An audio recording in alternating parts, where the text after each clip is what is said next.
All right, good morning, everyone. Welcome to the Mendocino County Subdivision meeting for April 11th, 2024. We'll start with roll call. I'm Russ Ford, Planning and Building Services, Transportation. I'm Alex Sequeira, Transportation. And Environmental Health. Christina Pullman, Environmental Health. My camera is not starting. All right, we can hear you, so I think we'll continue. Good morning. Okay, we'll move on to agenda item 2, which is Subdivision Committee Administration. We have no items for that today, so we'll move on to agenda item 3, Boundary Line Adjustments. Item 3A, which is case B 2024-05 for Kelly Mayhew. The agent is Javier Rao. This is a boundary line adjustment to reconfigure the boundaries between 2 lots. This is about 9.5 miles north of Willits on the east side of Highway 101 at 33777 Shimmons Ridge Road. And it looks like Javier is here, and you, Mr. Kelly. All right, so let's go to transportation. Alex, any comments? No comment. Christina? Environmental Health.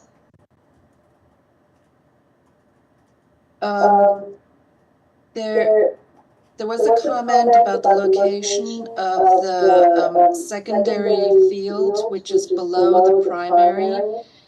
It should have been indicated, but it's not going to make it's not going to be an issue because that southern boundary is going to go away, so it will be included in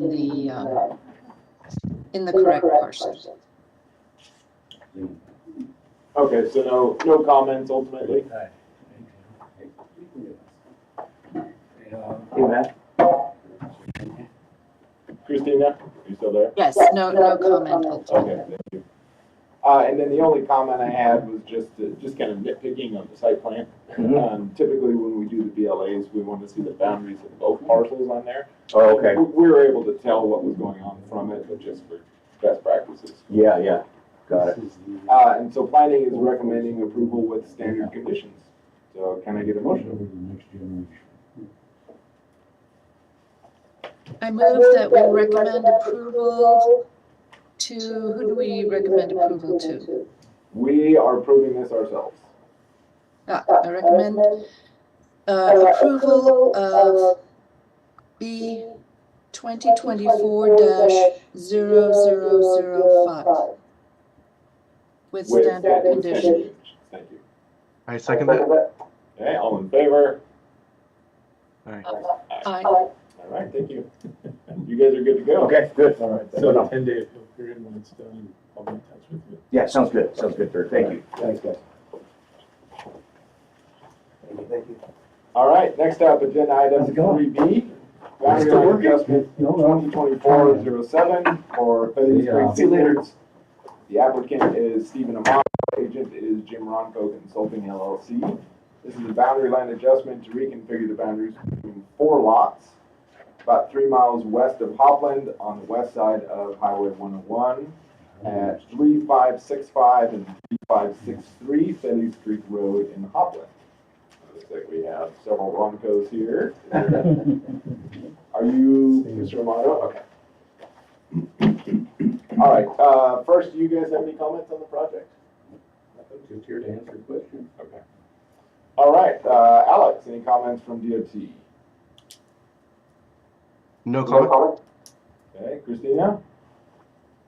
No comment, but I wanted to thank whoever did the site map, that they actually included everything, and that was very helpful. Thank you.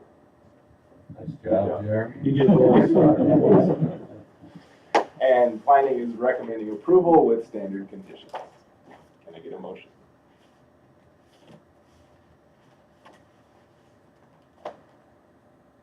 I move that we recommend approval of boundary line adjustment B-2024-0007. With standard conditions. With standard. I second that. Okay, all in favor? Aye. Aye. All right, thank you. And So again, you guys have a 10-day appeal period, and otherwise you're good to go. Great. Thanks. Gentlemen, good luck. Yeah, it's gonna be the same deal. Jeremy, hey, Jeremy.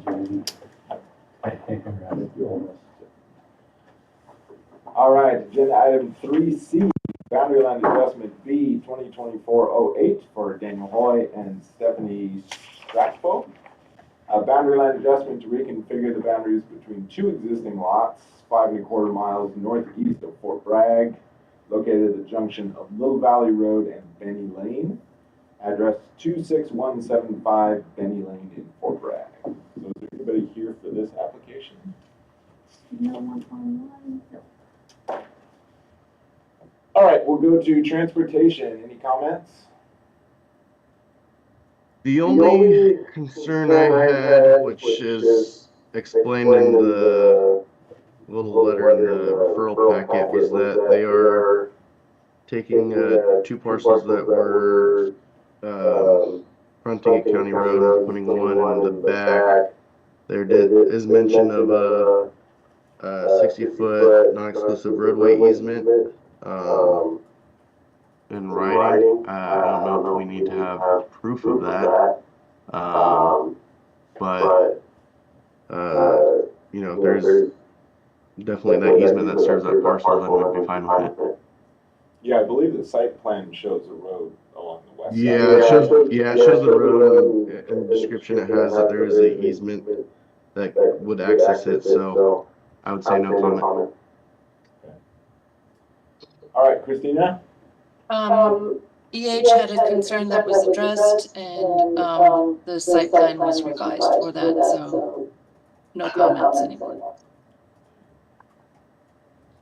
So I can go ahead and move that we approve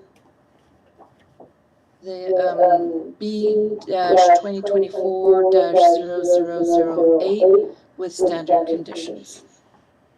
So I was just gonna say that planning had some minor concerns about the use of the shop building. It does kind of appear to be a residence from the outside, although it does call it out as a shop, a non-residential structure on the site plan. So as long as it is not used for a residence, planning has no objection to the boundary line adjustment. So I support your motion, Christina, and then Alex, we need a second. Yeah, there was a building permit that made them remove a kitchen and a bathtub. I can't remember what year. So it's considered storage or shop, I guess, with a convenience bathroom. Okay, perfect. Okay. I second the motion. Okay, we have a motion and a second. All in favor? Aye. Aye. All right, thank you.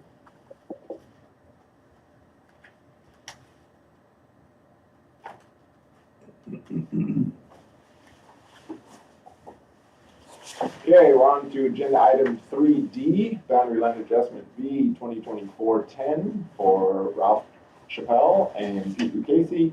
This is a boundary line adjustment to reconfigure the boundaries between two existing lots about a mile northeast of the valley on the east side of East Road at 2660 Road E, Redwood Valley. Do we have anyone here for this application? Okay, Alex, any comments? No comment. Christina? It's no comment, but we had no files for this parcel. So we hope that the whole septic is in the new parcel, but it looks like it, so. Okay. All right, and planning is recommending approval with standard conditions. Can I get a motion? I move to recommend B 2024-0010 with standard conditions. I second that. Okay, all in favor? Aye. Aye. Thank you. Okay, that takes us to agenda item 4, which is minor subdivisions. We have no subdivisions on the agenda today. So we will move to agenda item 5A, which is a pre-application conference. So this is case PAC 2024-02 for Kenneth and Dawn Lorenzi. The applicant is Philip De La Hoyd. The agent is Matt Herman with SHN. This is the pre-application conference to discuss a possible minor subdivision of an existing 33-acre parcel into 4 parcels and 1 remainder. Parcel 1 would be 5 acres, parcel 2 would be 6.6, parcel 3 would be 6.1, parcel 4 would be 5, and the remainder parcel would be 10 acres. This is located 3.5 miles north of Ukiah on the east side of Eastside Calpella Road, about half a mile north of its intersection with Lake Mendocino Drive, located at 3991 Eastside Calpella Road. The staff planner is Liam Crowley, so I'm going to give it over to Liam to go through the memo. And so for you guys, have you done a pre-app before? It's been a long time. Okay. But yeah. So this is basically just kind of a roundtable thing. So any questions or comments, jump in anytime. We're not really approving or denying anything today. It's just totally informational. Yeah, exactly. We're here to hear what you guys have to say about the project. Right. All right, Liam. Alrighty. Come on. Hi everyone, so I'm just going to start running through some information about the project. As Russ mentioned, this is a subdivision of a 33-acre parcel into 4 parcels and 1 remainder parcel, ranging from 5 to 10 acres each. I just wanted to note this parcel was involved in another minor subdivision back in 1992. That was MS 14-92. So I did find some of the records for that project, so if you guys need any of that background information, I can share that with you at another time. But that was the past project that involved this parcel. Just a couple other things to note. The parcel is within the Millview County Water District, and I would assume that the intent is for each parcel to connect to the district. Is that correct? Okay. That's our understanding. Okay. I did want to note, so Have you guys communicated with the district about their I believe The owner has. Yeah. so the county does have a inclusionary housing ordinance that comes into play with subdivisions, and in particular, there's a affordable housing in lieu fee that is charged for subdivisions that propose a certain amount of new vacant lots that can be developed with residential uses. And that is the case in this subdivision. So in this configuration, there's 3 lots that are already developed, and then there's 2 lots, lot 1 and lot 3, that are vacant. And since those have the opportunity to build single-family residences, the affordable housing in lieu fee would apply. And so that fee is equal to 2% of the median sales price of a single-family residence in Mendocino County, which in 2023, I forget the exact number, but it was, I think, 530,000. So essentially, in this configuration, if the subdivision were to go through, then the subdivider would be required to pay whatever 2% of the current median sales price is, which I think in 2023 was $10,600. No, that'd be total. total. And that's the in lieu fee, which is if they did not want to build affordable housing. The goal is to have affordable housing built, but obviously that's a different kind of investment. So if they don't want to do that, then they have to pay the fee. Yeah. And then, okay, so just some more information, more general information. I calculated a fee estimate for the minor subdivision application, and that would be $13,483. And that would include a $75 fee that would be required to refer the project to the Northwest Information Center. And that's the Northwest Information Center is basically a database of archaeological and cultural resource data at Sonoma State University. And what we do with subdivisions is we'll refer the project to them, and they'll give us recommendations about the archaeological sensitivity of the site. And then once we receive that recommendation, if they recommend that an archaeological survey be done, we'd be required to schedule the project for a meeting with the Mendocino County Archaeological Commission. And the Archaeological Commission would then decide whether or not they agree with that recommendation or not, and whether or not a archaeological survey would be required. So that's just something to keep in mind, is you might be required to do an ARC survey for the project. And then also I wanted to mention, since all subdivisions that we do involve an environmental document for CEQA purposes, there would be a fee that would be applied at the very end of the process to defray the cost of California Fish and Wildlife's involvement in these projects and their correspondence. And so they collect a CEQA fee at the very end, and that fee currently is $2,966. And let me see, I had more notes here. Did you want to touch on the accumulation? I did, yeah. I thought I had my. Is there a possibility we can get a copy of Oh, yeah. all the certainly. information you guys gathered? Do you happen to have the packet up? Yeah. Can I? Wasn't prepared. Oh, no, I guess.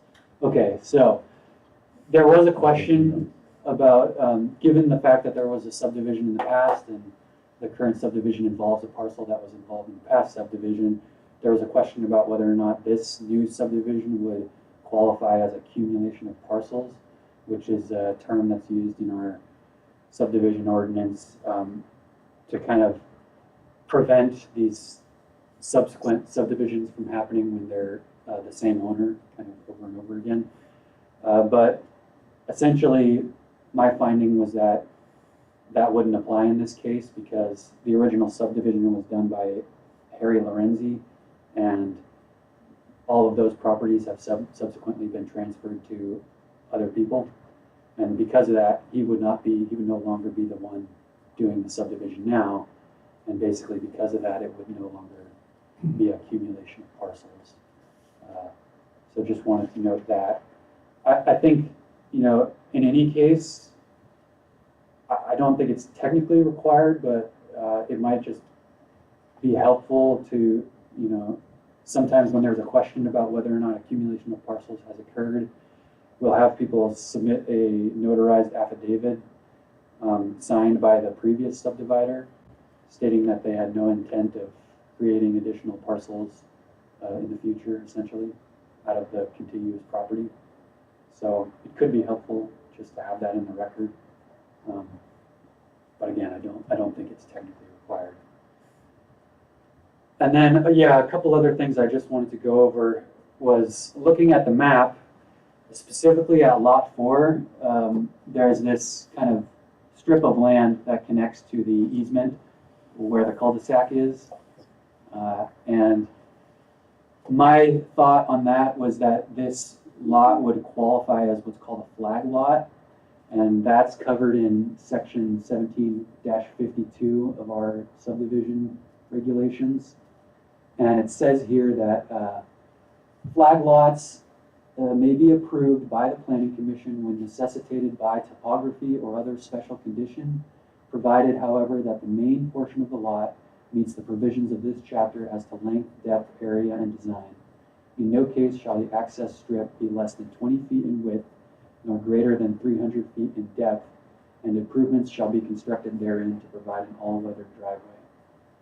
So given that section of the code, it looked like, based on this map, that it would be greater than 20 feet in width, this strip.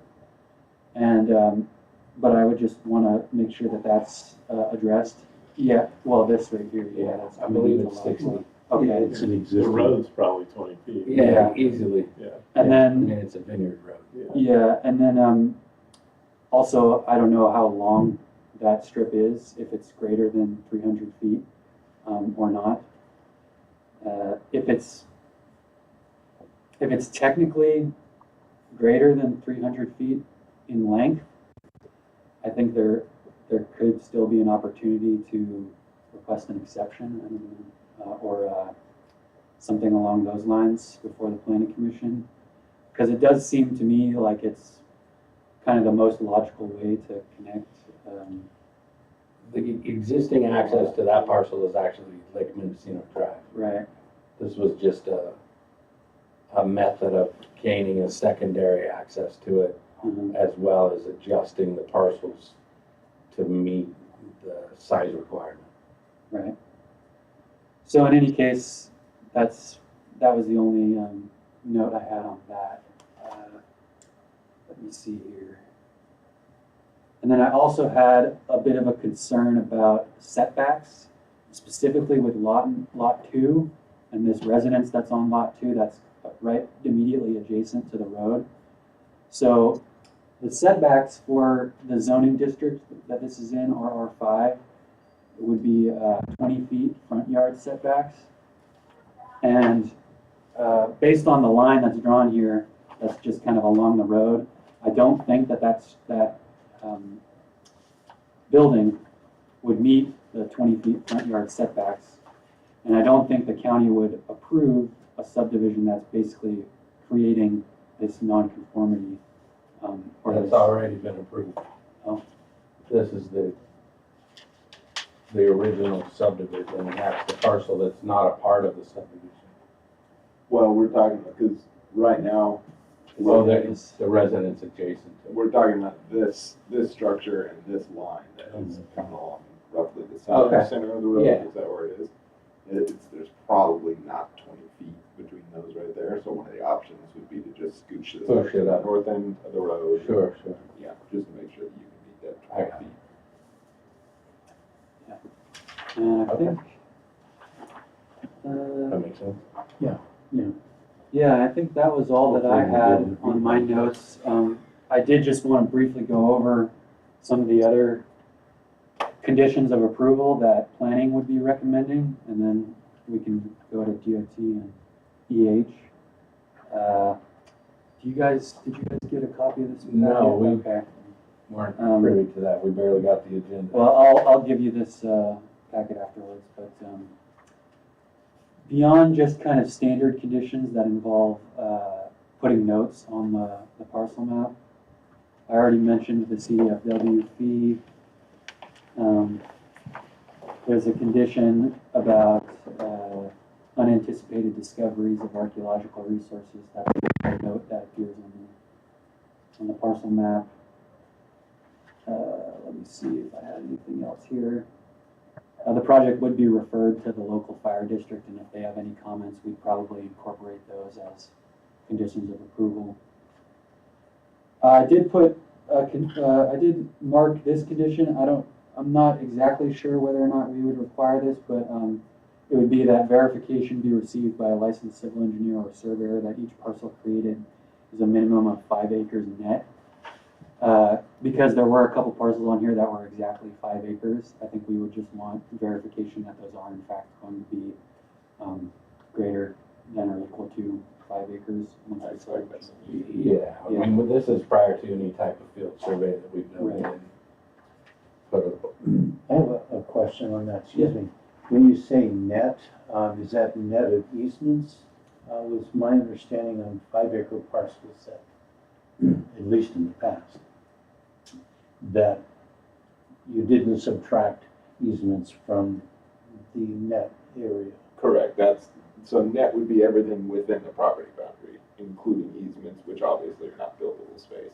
Okay. So it's gross, basically. Right, Yeah, so it's gross basic. And then, oh yeah, That sounds so like a typo thing. maybe, yeah. So then also since there is a remainder parcel, usually what happens is we'll require that a conditional certificate of compliance be recorded for the remainder parcel, basically simultaneously with the parcel map. And that would just include the same conditions that are applied to the other parcels for the remainder. And I think other than that, everything is very standard conditions as far as planning goes. I already mentioned the setbacks, so with that, I guess I can turn it over to DOT or EH if they have any comments, or Well, first, if you guys have questions. yeah, do you guys have questions for the planning portion? Matt had a question about the conditional cert, compliance cert. That's just a simple form Yeah. stating that it meets. So it's the conditional certificate of compliance is a way that the county can memorialize those conditions, because the county cannot require that improvement to be done to the remainder parcel at the time of development. I mean, at the time of subdivision. So that gets recorded against the remainder parcel to be implemented at a future date. Okay. After it's developed, which it's already developed, isn't it? Yes, Yeah. there's a residence on there. Yeah. Thank you. Yeah, no, that clears things up, because typically when we do, there to, Unilateral agreement or something like that. yeah, Would require, a conditional certification of compliance. This is the same process. The other option on that is if the owners were not opposed to applying any conditions to the remainder parcel at the time of the subdivision, we wouldn't need the CC. But it's their option. okay. So the And like I CC, said, it's already developed, so any conditions might be good. right. Yeah, I guess typically the CC is to confirm the legality of the parcel. So basically, if the intent of that, I think, is if you had an entirely vacant lot and say it was 2 parcels and a remainder, and the intention was to sell off those first 2 parcels and keep the remainder for the property owner to develop later, but they didn't have the money to do it right now. They need to sell off those lots and then come back and build their own house. The CC would go against the remainder and say, you have to do your well, you have to do your septic and your roads, but not until you're ready to develop. Okay. So it's, Yeah, in this particular case, as you mentioned, Russ, it doesn't make a great deal of difference because the remainder is improved. Yeah, so depending on what EH and DOT need, they might not even have to do anything for the remainder. Okay. Thank you. All right, let's go to DOT. Alex, what have you got? Yep. So I got quite a list. First off, I know Liam was mentioning the fees and gave you guys a estimated fee sheet. The only thing I didn't see on there was our parcel map review fees. And thank you. Appreciate that. yeah, and then so that the parcel map review fees is for the first sheet $2,720.64, and then $350 per additional sheet.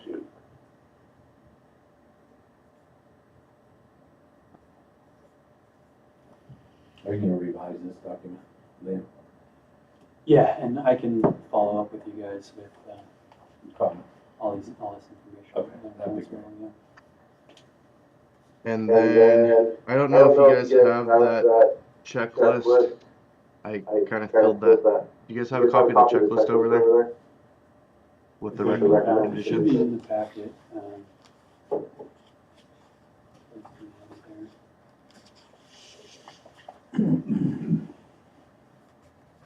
I'm not sure what I'm looking for. Code. It's basically just a document with a bunch of checkboxes on it.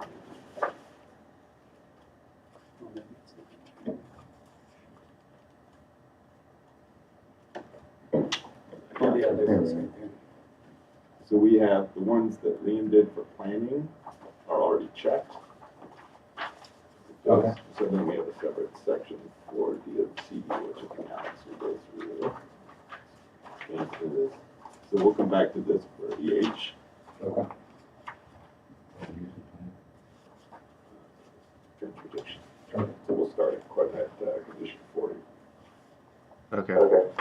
So condition 40A, but seems like that's for a 60-foot access easement. It sounds like that's already been in place since the previous subdivision.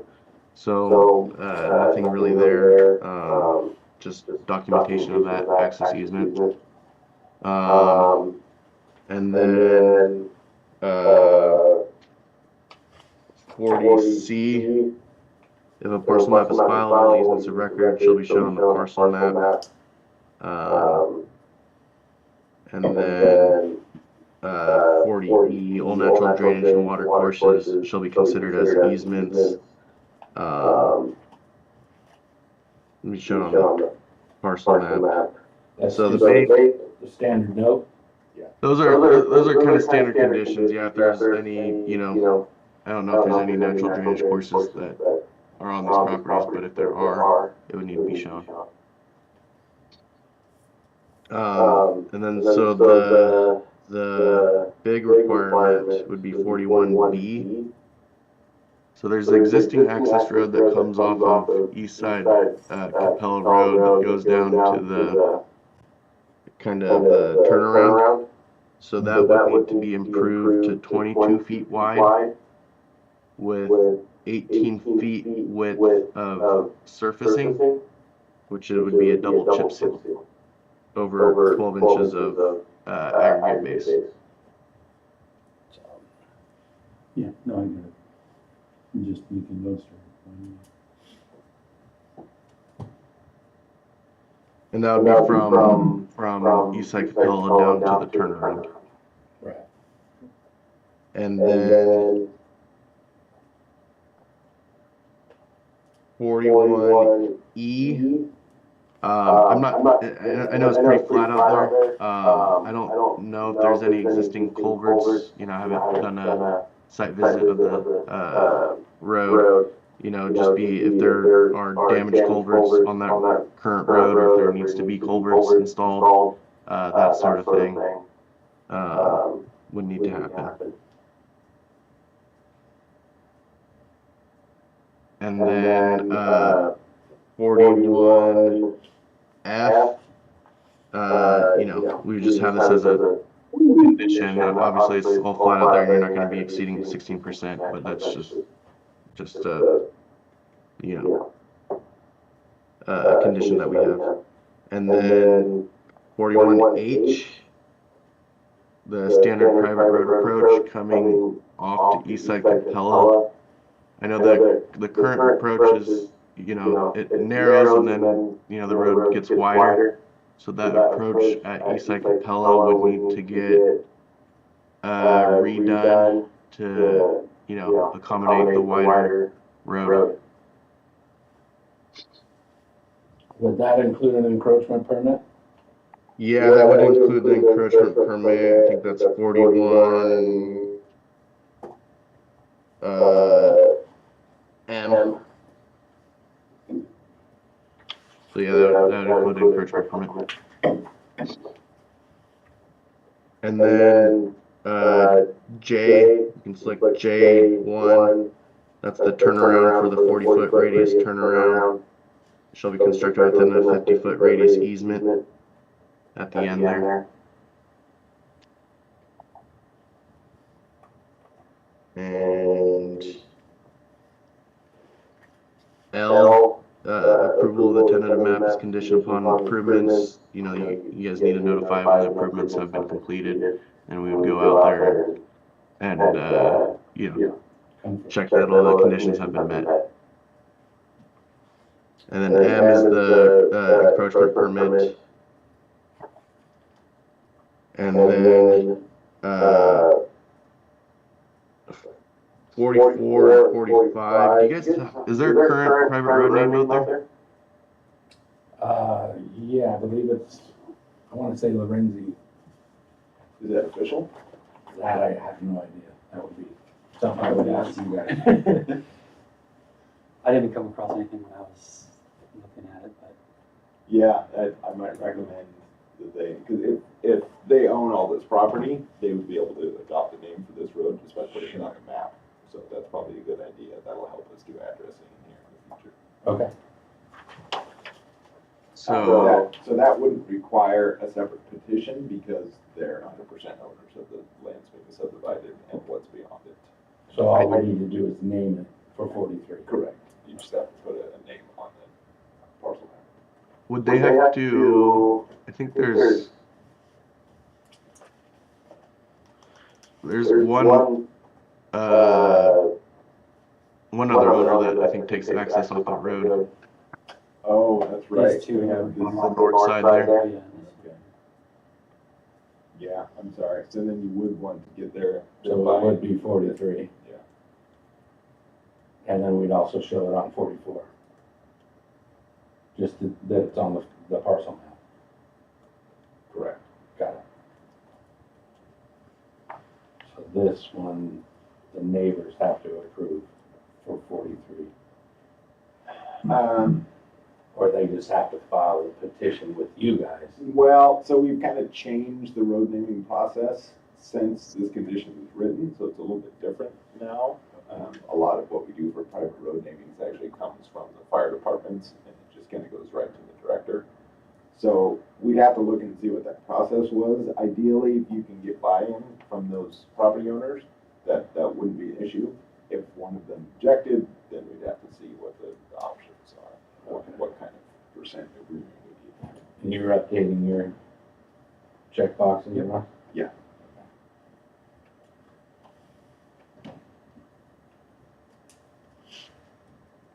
And then I was looking at 45, I think that would be a great idea. I don't know if you, Russ, know more about how to do this. Oh, road association? To create a road association for, you know, the maintenance of the road. That's probably something that would require like CC&Rs to be recorded, yeah. I think For minor division, is that appropriate? We can discuss it. I mean, it's only, what are we talking, 5 lots here. they mentioned that there's already some documentation about that. Well, I don't know. It's my understanding that, for a major subdivision, CC&Rs and, the developer's agreement and so on would be applied. I would like to have the question answered, really, if that's appropriate for a minor subdivision. Okay, yeah, we can get back to you on that one. And then that concludes the transportation section if you have any questions. I think we've probably asked our questions. No, it's relatively standard. We appreciate the detail. Yep. All right, so let's go to Christina for environmental health conditions. So those are going to be back to conditions, starting in condition 24 of that checklist. Yeah, so, morning, you stated that, you were wanting to get all 5 lots, parcels, connected to the water district. So, condition 31 describes, the letter from the water districts that are, required, and I can send that description to you. I've been told that the meters are not, do not have to be in place until you go to planning commission. So.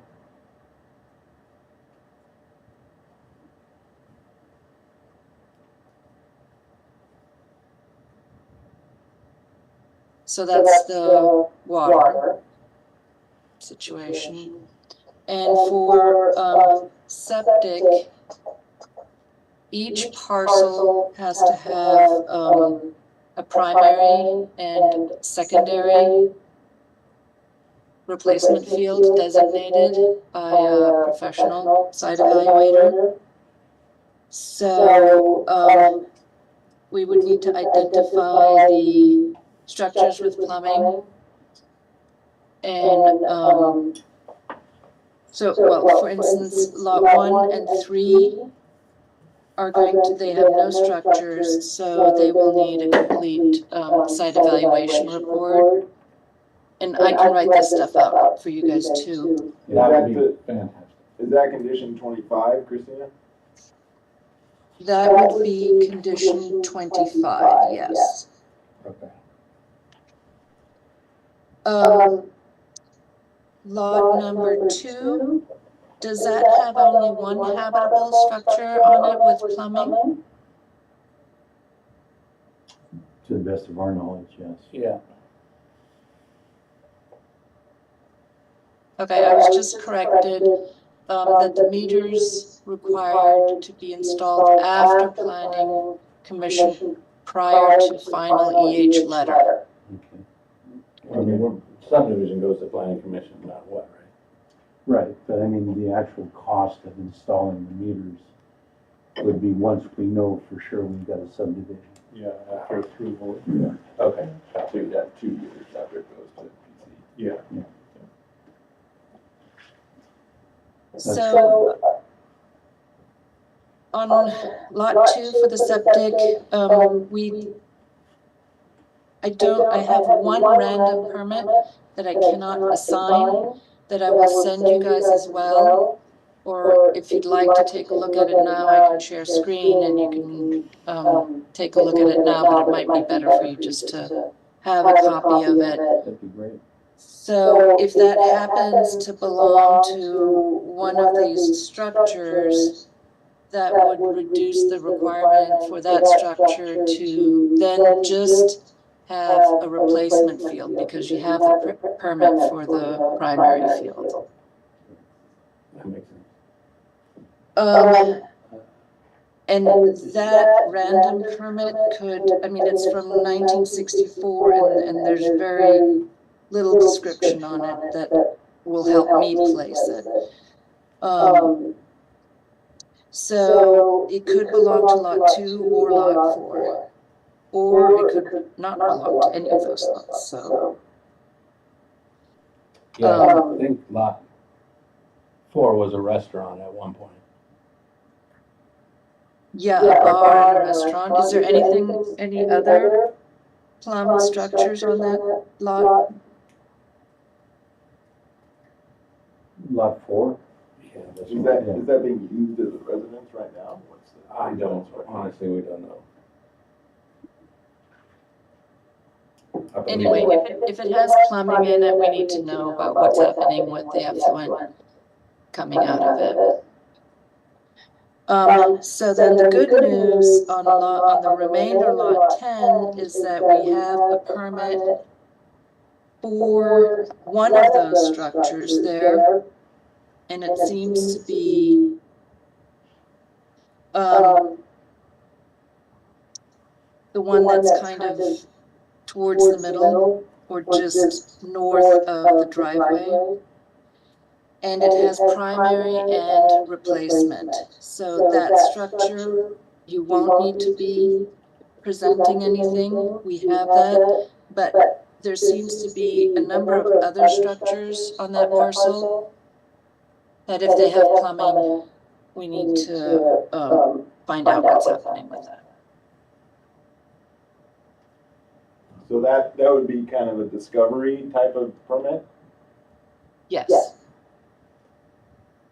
If it's an existing, and then they would have to designate a replacement area. So it looks like maybe that'd be like condition 26 for parcels 2, 4, and depending on what's in the records. Yeah, I'll write that all out, and if you can give me an email address, I can send it to whoever needs to have it. I'm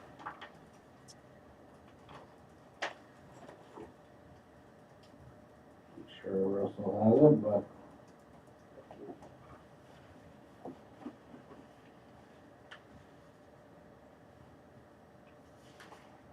And that's it for EH.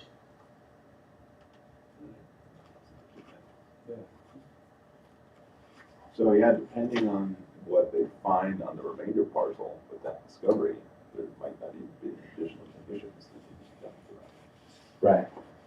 I think she mentioned that it was barns, she had horses on the property, barns in the tack room and that sort of thing, but I'm not sure. All right, did you guys have any other questions for EH or DOT? Not from my perspective. No, we haven't done one of these in a while, so it really is kind of very similar to what we've done in the past. It doesn't change a lot, no. Yeah, so I think the weird ones in this case are that inclusionary housing. Looks like we have a lot of road improvements that would need to be done. Just to clarify, Russ, so since they don't own all the proposed parcels and there's a separate owner here, they have to do a petition for a road name? Yeah, because if you have 100% ownership of the property on the parcel map and like the road does not extend through there, then you can just adopt the road name with the parcel map. But in this case, because there are private owners that are currently served by that road, we're supposed to get at least notify them and get their buy-in on it. Gotcha. And so historically, we needed at least 60% agreement of property owners served by the road, which we only have 3 different property owners. So. Herman White has a nice ring to it. Lorenzi Lane. Lorenzi Lane. We try to keep low pro. Yeah. We don't want to get too We're not involved. out front. We don't advocate. We just measure and record. All right, so I don't think we have anything crazy for special conditions, right? We talked about CC, setbacks have to be shown on the map. So yeah, they gotta pay their taxes. Okay. So it's fairly viable project. Yeah, definitely no major hurdles, I think, that financing for the road improvements is probably gonna be the most significant thing. Would the planning commission, in your view, entertain a developer's agreement so that it could be developed after the recording of the map? Oh, gosh, I don't think I can answer that. Yeah, we haven't done one of those in quite some I- time. We haven't done one in, I don't know, at least not since I've been here, but I have heard of it. I have heard of it. And the intent would be to defer some of those improvements. The intent would be to defer them until after a parcel could be sold, and to develop the funding necessary to make the improvements. And in the past, I think we've had developers agreements that extend for like 18 months. And that gives the developer an opportunity to develop the funding to complete it. And they post a bond for the actual cost to reconstruct the road per the specifications. So if after that 18 months they haven't done it, the bond goes into effect. We note that all on the parcel map. Yeah, I'm pretty sure it can be done. I know we discussed it on a different project that they didn't end up doing that, but I'm pretty sure it can be done on our end. Yeah, so that's probably a good conversation to have with Howard, but I would say at DOT, Yeah. we wouldn't have any objection. Yeah. I'd have to do some more research. How it breaks down on planning. We'll try to avoid it. I don't believe the intent. You gotta do is what to you gotta sell. do. Yeah, pardon me? I don't believe the intent is to sell it. Oh, okay. Well, I mean, if there's inter-family, Yeah, anyway. yeah. um, So we'll get an updated packet. Yeah, so Liam will reach out to you with that updated information and then just Yeah. let us know if you have other questions. Well, this was great, and thanks. This is, this is a go, no-go Yeah, exactly. decision kind of process. And having it so detailed really helps us out a bunch. The one thing I should mention is that the county is in the middle of a zoning update. So we're looking at hopefully doing that this fall, maybe. The update to the land development regulations is going to be a part of that. I don't know when that's going to come along. So depending on when they actually go through this, some of these regulations might change a little bit. I don't think there's any radical changes proposed, but until we see that draft, we're not sure. But as a guess, we'd be well served to get this done before then. It's hard to say depending on what those changes are, if they would be beneficial to you to wait or not. For example, I think one of the goals is to revise the inclusionary housing portion. Oh. I don't know if that would end up working in their favor or not. So Okay. it's kind of a crapshoot. I just wanted to mention that. No, I appreciate that. And it was an unfair question. All right, Alex or Christina, do you guys have anything else? Nothing else? Well, if you have an email where you would like me to send this information, I'd like to write it down and get it done right away. Yeah, we've got one. We'll pass that along to you after the meeting. Okay. Okay, so that takes us to agenda item 6, matters from staff. You guys have anything for the committee? No. I've been urged to bring up Mendocino County Ordinance, Chapter 17, Division of Land Regs, Article 2, definitions, in which boundary line adjustments, tentative maps of proposed boundary line adjustments shall contain the following. And there's a whole list of them. So I can send this out to anybody that wants it. And it includes to scale and the North Point and all wells and private sewage disposal system, as well as springs, ponds, and significant water courses. So just as a reminder for boundary line adjustments. Yeah, sounds like you guys have been getting site plans that don't quite meet your requirements. Difficult to locate things. Yeah, I was kind of busting Javier's chops this morning about that, so we're working on it. It's an ongoing process, but thank you for bringing that up. Thank you. Okay, so if that's it, that takes us to adjournment. Can I have a motion to adjourn? I'll motion that we adjourn. All in favor? I'll second that. Aye. Aye. Aye. Thank you, guys. See you later. Thank you. On this